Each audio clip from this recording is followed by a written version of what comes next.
নমস্কার বন্ধুরা, পূর্ণিমা কিচেনে আপনাদের সবাইকে স্বাগত। আজকে আমাদের তো একটা রুই মাছ এনেছে, কি দিয়ে রান্না করব সেটা জানাবো। রান্নাঘরে না গেলে কখনোই ডিসিশন আসে না যে কি দিয়ে রান্না করব, আর একদমই আজকে আমার মাথায় নেই। আজকে রান্নাঘরে অনেক লোকই আছে, সবার কাছেই জিজ্ঞেস করব, এদের মতে আজকে রান্নাটা হবে। দেখুন মাছটা কত সুন্দর, একদম টাটকা। মাছটাও বড় আছে, বড় মাছ হলে রান্নার আইটেমটাও একটু অন্যরকম হয়।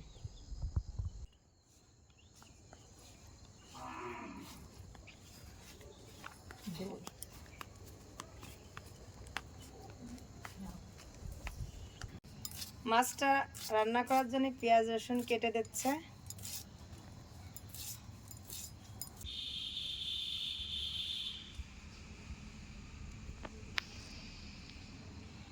রান্নাঘরে তো চলেই আসলাম, বলো কি দিয়ে রান্না করবো মাসি? মাছটা কি দিয়ে রান্না করলে ভালো হবে বলো তো। মাসি, তোমাকে জমিতে তো মেলা বাঁধাকপি বড় বড় আছে, অন্তে নিয়ে এসে বড় মাছের রান্না করো। বাঁধাকপি দিয়ে রুই মাছ? হ্যাঁ, ভালোই লাগবে। ভালো লাগবে? তুমি খেয়েছো আগে? আমি কিন্তু কখনো খাইনি। খেয়েছো? যদি খেয়ে থাকো বলো, তোমার রুচি মতোই আমি রান্না করব। হ্যাঁ, খেয়েছি, ভালোই লাগে। তারপর আপনি রান্নেন, আমরাই তো খাবো। ঠিক আছে, তাহলে তোমার রুচি মতোই আমি বাঁধাকপি আনতে যাচ্ছি। তুমি মাছটা কাটতে লাগো, আমি কপিটা নিয়ে আসি। মাছটা কিন্তু বেশ বড় আজকে। বাঁধাকপির জমিতে প্রায় চলে আসছি, দেখি কোনটা নেওয়া যায়। অনেকগুলোই হয়েছে।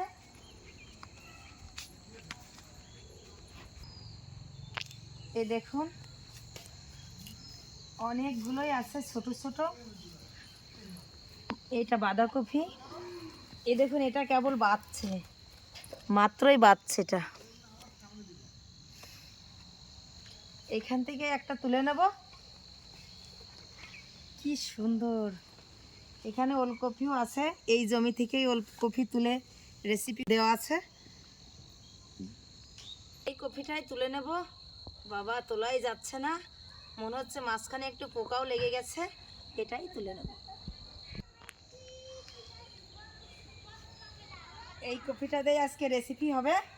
দেখি, আমাদের এদিকে একদমই নতুনত্ব, বাঁধাকপি দিয়ে রুই মাছের রেসিপি।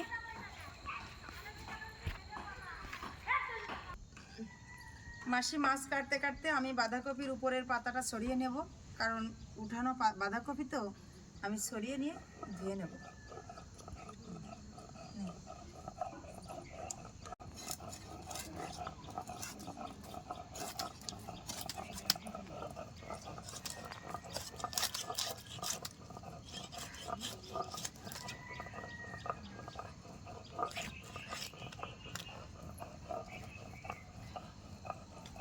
বাঁধাকপির পাতাটা ভেঙে নিচ্ছে এক এক করে। দেখুন উপরের পাতাটা কত সবুজ, আর নিচের পাতাটা অনেক সাদা।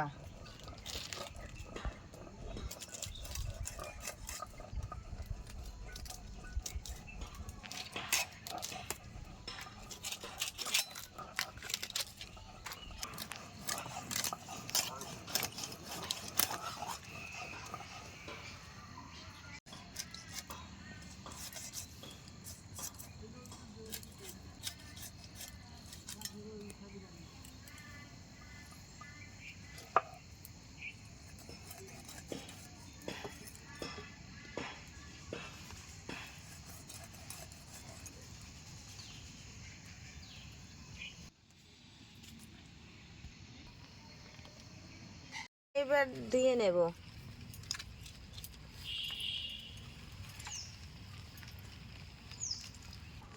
বাঁধাকপিটা আমি সুন্দর করে পাতাটা ছড়িয়ে উপরটা ধুয়ে নিয়েছি। আমি কুচিয়ে ধোবো না, এই জন্য আগে থেকে সুন্দর করে পরিষ্কার করে নিয়েছি। দেখুন কি সুন্দর কচি বাঁধাকপি, তারপরেও নিজের হাতে লাগানো, নিজেই তুলে নিয়ে আসলাম।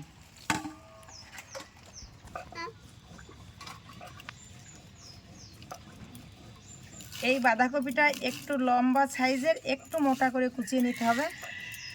যখনই মাছ দিয়ে রান্না করবেন একটু মোটা করে কুচাতে হবে।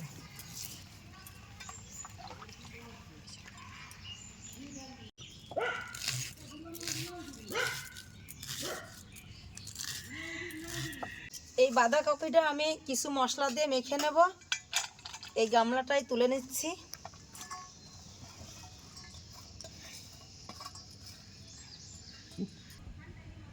এই বাঁধাকপির মধ্যে এই ডিমটা ভেঙে দেব। এই ডিমটা দিয়ে বাঁধাকপিটা মাখিয়ে নেব।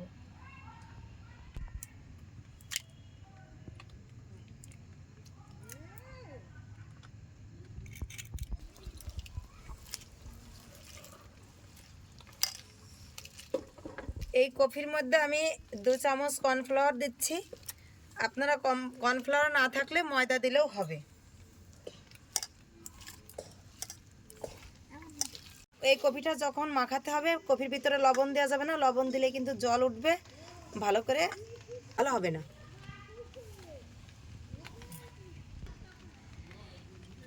এই মাছটা ম্যারিনেট করব একটু মশলা দিয়ে। এটা রসুন বাটা, জিরে বাটা, পেঁয়াজ বাটা, লঙ্কা বাটা, ধনে বাটা, আদা বাটা। এই মশলাগুলো অর্ধেক মশলা দিয়ে আমি মাছটা ম্যারিনেট করে 20 মিনিটের জন্য ঢাকা দিয়ে রাখবো। আদা বাটা, এই যে জিরে বাটা, পেঁয়াজ বাটা, লঙ্কা বাটা, ধনে বাটা, আদা বাটা দিয়ে মাছটা মাখিয়ে নেব। এবার লবণ দিলাম, দিয়ে মাখিয়ে নেব। হ্যাঁ, তুমি ভালো করে মাখাও, আমি তেল দিয়ে দিছি। হাতটা পাতো মাসি। সুন্দর করে ম্যারিনেট করে 20 মিনিটের জন্য ঢাকা দিয়ে রেখে দাও।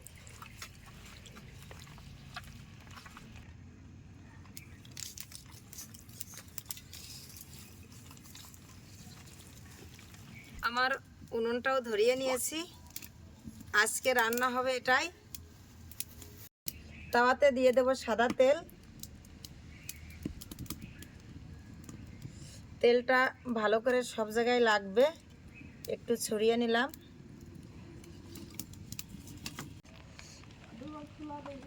তেলটা গরম হয়ে গেছে, বাঁধাকপিটা দিয়ে দেব। এই বাঁধাকপিটা দিয়ে একদম আঁচটা হালকা দিতে হবে, বেশি জোরে জাল দেওয়া যাবে না। আমি এক এক তাওয়ায় 2টো করে দিয়ে দিচ্ছি, কারণ আমার তাওয়াটা একটু বড় আছে। 2টো দিলেই হবে।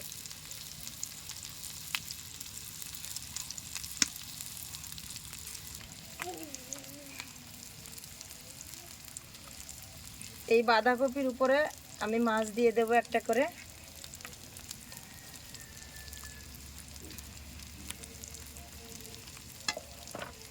এর উপরে হালকা করে একটু বাঁধাকপি দিয়ে দেব।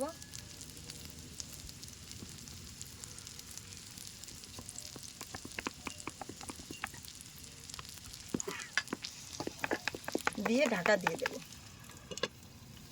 ঢাকা দিয়ে হালকা আছে রান্না করতে হবে।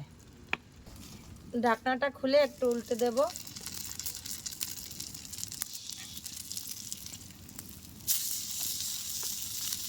এই মাছটা একটু বড় তো,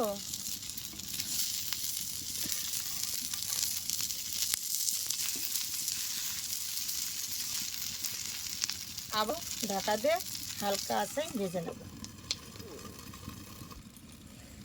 মনে হচ্ছে আমার মাছটা হয়ে গেছে, এবার আমি তুলে নেব।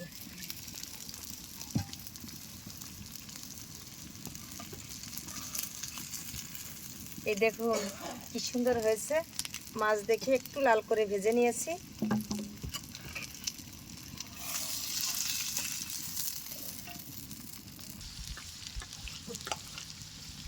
একে একে এরকম দিয়ে সব মাছগুলোই ভেজে নেব।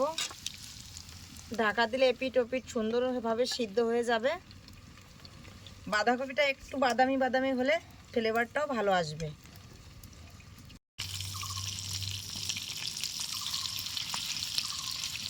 এই রেসিপিটা কিন্তু খুবই মজাদার, রান্না করতে একটু ঝামেলা, আর ঝামেলাহীন স্বাদ কিন্তু ভালো হয় না। যে রান্নাটা যতটাই ঝামেলা, সেটা খেতে কিন্তু ততই দুর্দান্ত টেস্ট। এই পিঠটা উল্টে দিয়েছি, আমি আবার একটু ঢাকা দিয়ে দেব। এই দেখুন কি সুন্দর ভাজা হয়ে গেছে। এবার একে একে তুলে নেব।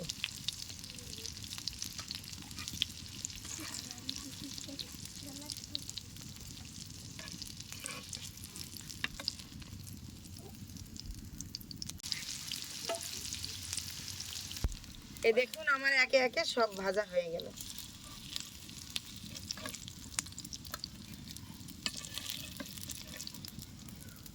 দেখুন বন্ধুরা, দেখতে কেমন মনে হচ্ছে।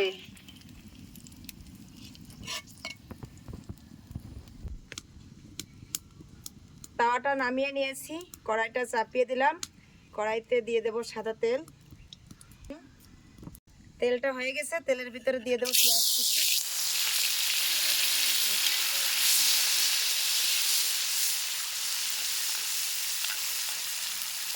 পেঁয়াজটা একটু সুন্দর করে ভেজে নেব।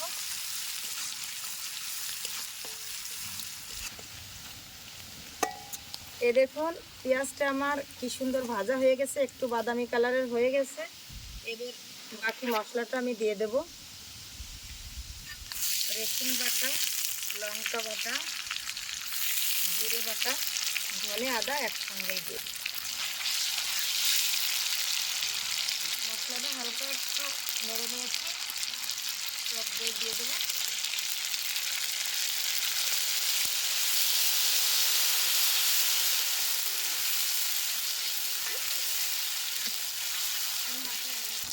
মশলা কষার মধ্যে দিয়ে দেবো হলুদ গুঁড়ো,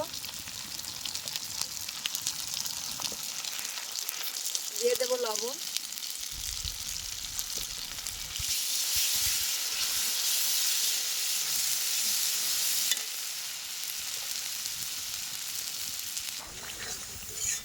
এই দেখুন আমার মশলাটা কি সুন্দর কষা হয়ে গেছে, মশলায় তেল ছেড়ে গেছে। তেল যত সময় নেই ছাড়বে মশলা থেকে, মশলাটা কিন্তু কষা হবে না, তরকারিতে বেশি ভালো স্বাদ আসবে না। এরকম হয়ে গেছে। এবার মাছটায় যতটা ঝোল দেব,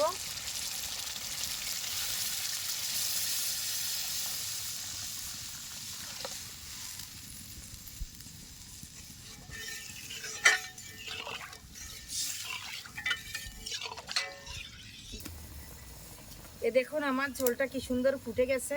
এই ঝোলের উপরেই আমি একটু গোলমরিচ গুঁড়ো দিয়ে দিচ্ছি।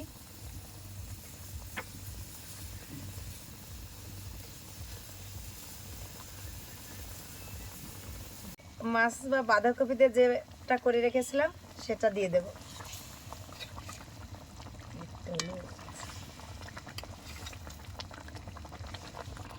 সব দেওয়া হয়ে গেছে, এবার আমি হালকা একটু ঢেকে দেব। ঢেকে না দিলে কোনো তরকারি ভালো হয় না, একটু ঢেকে রান্না করলেই সুন্দর হয়।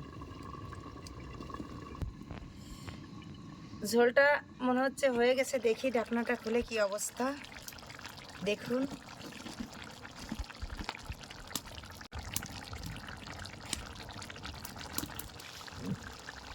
দেখুন আমার তরকারিটা হয়ে গেছে, এবার আমি নামিয়ে নেব।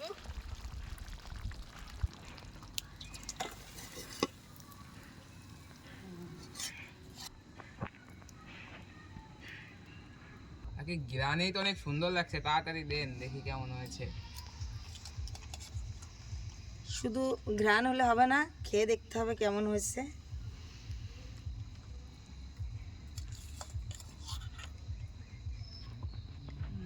আজকে মাসির পছন্দের রান্না হয়েছে, বাঁধাকপি দিয়ে রুই মাছ। দেখো খেয়ে কেমন হয়েছে। নামটাও আসলে অসাধারণ।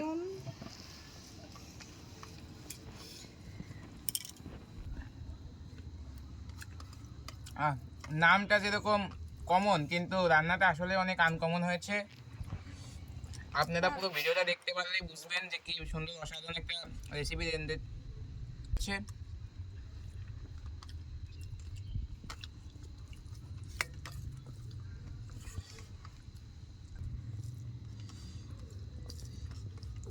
এরকম সুন্দর সুন্দর রেসিপি পাওয়ার জন্য আপনারা কাকিমার চ্যানেলটি সাবস্ক্রাইব করে রাখবেন এবং বেশি বেশি শেয়ার করবেন। নানান ধরনের মাছের তরকারি খেয়েছি, কিন্তু কাকিমার আজকের বাঁধাকপি দিয়ে রুই মাছের তরকারিটা একটু বেশি ভালো লাগলো। আমি তো বলেছিলাম পাতাকপি দিয়ে রুই মাছ রান্না করতে, তা খুবই ভালো হয়েছে, অসাধারণ, বলার কিছু নেই।